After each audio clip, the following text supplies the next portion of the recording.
যারা রাতে দেরিতে ঘুমায় এদের জীবনে বরকত নষ্ট হয়ে যায়, এদের জীবনে প্রোডাক্টিভিটি থাকে না।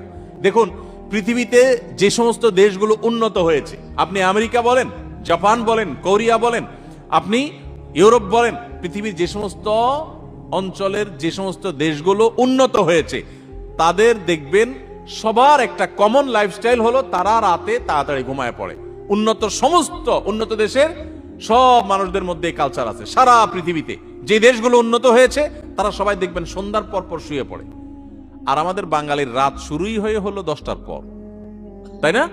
আমরা অফিস আদালত থেকে আইসা বাসায় রিমোট নিয়া জামা টামার খুলে ধুইয়া বৈশা, এরপরে আমরা এশার নামাজ যদি পড়ি নামাজি হই, আর বেনামাজি হলে তার কোনো কথাই নেই। আইসা আমরা সোফা বসে এবার আমরা রিমোট দিয়া একটা পর একটা চ্যানেল পাল্টাতে থাকি, এরপরে মোবাইলে ফেসবুকে হাতাইতে থাকি, খাওয়া দাওয়া করে শুধু আমাদের 12টা, 12:30, 1টা। এই যে দেরিতে ঘুমাই, আমাদের জীবনের প্রোডাক্টিভিটি নষ্ট হয়ে যায়, বরকত নষ্ট হয়ে যায়। যে তরুণ তার প্রোডাক্টিভিটি বাড়াতে চায়, সেজন্য রাতে তাড়াতাড়ি ঘুমায়। রাতে তাড়াতাড়ি ঘুমায়, যেগুলো রাতে করবেন ওইগুলো সকালে করবেন।